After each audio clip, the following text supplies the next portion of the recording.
In my last video, I discussed why we form habits and the consequences of playing with these dominant habits, not only in our playing, but in our health. In this video, I would like to talk about how to go beyond your habitual way of playing. When I started teaching at Northern Illinois University, I based my studio on playing both classical and jazz. And the problem that I was running into is that the students came to those lessons, they came to school with one dominant habit, one dominant style, and they couldn't figure out how to learn the techniques and the concepts and everything else to the other style that was less familiar. And when I looked into pedagogy, woodwind pedagogy, I found that all of the pedagogy was based on children learning music for the first time. That did not address the problems I was having with students who were college age that already knew how to play music, but they were trying to learn an unfamiliar style. It was that inquiry of what am I going to do? How am I going to figure out how to teach my students how to play something that's unfamiliar? That led to the work of Moshé Feldenkrais. His way of constructing movement lessons to improve awareness on how we act related to the difficulties I was facing in teaching multi-genre. The demands of college music schools with concerts and juries and proficiencies and the amount of music that has to be covered in 4 years required my students to learn things quickly. They did not have a year or 2 years to figure out how to eliminate air in a breath attack. They did not have 1 or 2 years to figure out how to stop the jaw from moving on an attack. They needed to figure out these things by the 5th week of school. That was the concert band's first performance. Not only did the Feldenkrais method address issues in forming a musical foundation based on learning classical and jazz music as adults, it worked in a broad musical experience that students have in an academic setting. So it was very congenial to how everything seemed to work in being a college student in music. Today, learning how to play a classical or jazz breath attack that you experienced in the first video takes one lesson. It would take an entire year for a student to figure out how to do that before. And so this practical way of we have to figure it out right now is why I started to learn Feldenkrais method, is how do you go beyond these habits? And so how to do that is by clarifying things at the most fundamental level, like how does the reed vibrate?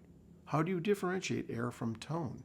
How do you take a full breath of air and how do you release a full breath of air without forcing it or restricting it? And how is the tension in your hands related to the tension in your throat, the tension in your breath? The lessons on this website are designed to develop your awareness of these fundamental levels of playing that would apply to any style of music. Take a look at these videos and articles, and you will find ways to change how you produce a sound, develop your tone, develop your technique, and figure out how to change those things that are much quicker and easier. There are a lot of lessons that address all kinds of issues, but ones that I think that are particularly interesting in what we were addressing in these videos right here is in the breath section. There's a number of articles and videos in there. Let your breath work for you, freeing your breath, release the breath to produce a tone, a fully vibrating reed, and stacking the breath. In the tone section, you'll find an introduction to developing tone. That's very useful. And there's a new lesson that I call the air tone game. In the practice section, under body awareness, you'll see 3 Feldenkrais lessons there that will really help with the general things of being aware of how you work.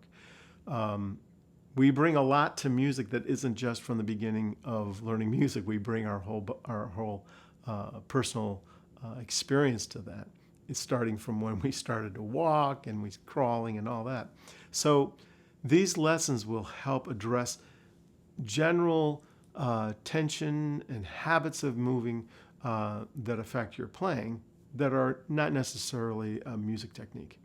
And these are breathing in posture, releasing a tight abdomen, and extending the arms. You'll find those will be very valuable, and I would encourage you to do those lessons because they will help an overall way of how you are aware of what you are doing as a musician without being specific down to a technique.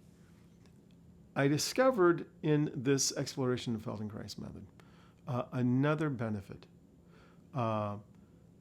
After trying a movement lesson that was in Moshé Feldenkrais' book, The Elusive Obvious, this was the first book I read, and I found that the pain in my neck and my back that I had suffered from a number of years, over a year for sure, had completely and instantly vanished. Something clicked when I did that. Not only did I realize that, oh, look, this can change that. I can easily change the way you play classical jazz. But also, there was this relation between health and artistry. And that these things were not separate. They're the same thing. And it's about tension. For me, it was about tension. So in the next video, I will discuss why we, as creatures of habit, would even want to change our habits. I'm Steve Duke. This is saxcoach.org. Thank you for watching.